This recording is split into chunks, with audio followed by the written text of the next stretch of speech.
ಸನ್ಮಾನ್ಯ ಸಿದ್ದರಾಮಯ್ಯನವರು ಅವರು ನಾನು ಸಮಾಜವಾದಿ, ನಾನು ಜಾತಿವಾದಿ ಅಲ್ಲ, ಕುಟುಂಬವಾದಿ ಅಲ್ಲ ಅಂತ ದೊಡ್ಡ ಭಾಷಣಗಳನ್ನು ಬಿಗಿತಾ ಇದ್ರು. ನೆನ್ನೆ ನನ್ನ ಮಗನ್ನೂ ಸ್ವಲ್ಪ ನೋಡ್ಕೊಳ್ರಿ ಅಂತ. ಇಷ್ಟು ದಿನ ಇವ್ರು ನೋಡ್ಕೊಂಡಿದ್ದಾಯ್ತು, ಈಗ ಇವ್ರ ಮಗನ್ನೂ ನೋಡ್ಕೊಬೇಕು. ನೆಕ್ಸ್ಟ್ ಅವ್ರು ಬಂದು ನನ್ನ ಮೊಮ್ಮಗನ್ನ ನೋಡ್ಕೊಳ್ರಿ ಅಂತ ಇನ್ನೊಂದು 6 ತಿಂಗಳಾದ್ಮೇಲೆ ನನ್ನ ಮೊಮ್ಮಗನ್ನೂ ನೋಡ್ಕೊಳ್ರಿ ಅಂತಂದ್ರೆ ರಾಜಕೀಯ ವ್ಯವಸ್ಥೆಯಲ್ಲಿ ಏನು ರಾಜರ ಆಡಳಿತನ ಇದು? ಹಿಂದೆ ರಾಜರೆಲ್ಲ ಹೇಳ್ತಾ ಇದ್ರು, ನಾನಾದ್ಮೇಲೆ ನನ್ನ ಮಗ ಉತ್ತರಾಧಿಕಾರಿ ಯುವರಾಜ ಅಂತೇಳಿ.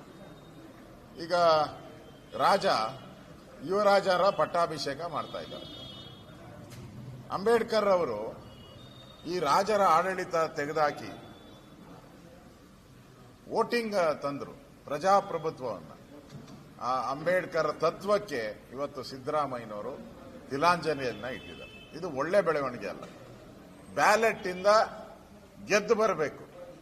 ಅದು ಬಿಟ್ಬಿಟ್ಟು ನನ್ನ ಮಗನ ಬೆಳೆಸಿ, ನನ್ನ ಮೊಮ್ಮಗನ ಬೆಳೆಸಿ ಅಂತ ಹೇಳಿದ್ರೆ ಇದು ಅಂಬೇಡ್ಕರ್ ಅವರ ಸಿದ್ಧಾಂತ ಏನಿದೆ ಅದಕ್ಕೆ ಅಪಚಾರ ಮಾಡ್ದಂಗೆ ಈ ರೀತಿ ಹೇಳಿಕೆಯನ್ನ ಸಿದ್ದರಾಮಯ್ಯನವರು ಕೊಟ್ಟಿರುವಂಥದ್ದು ಇವತ್ತು ನಿಜಕ್ಕೂ ಕರ್ನಾಟಕದ ರಾಜಕೀಯ ಒಂದು ಪರಿಸ್ಥಿತಿಯಲ್ಲಿ ನನಗಂತೂ ಆಶ್ಚರ್ಯ ತಂದಿದೆ. ಇದು ಒಳ್ಳೆ ಬೆಳವಣಿಗೆ ಅಲ್ಲ, ಇದನ್ನ ಖಂಡಿಸ್ತೀನಿ ನಾನು.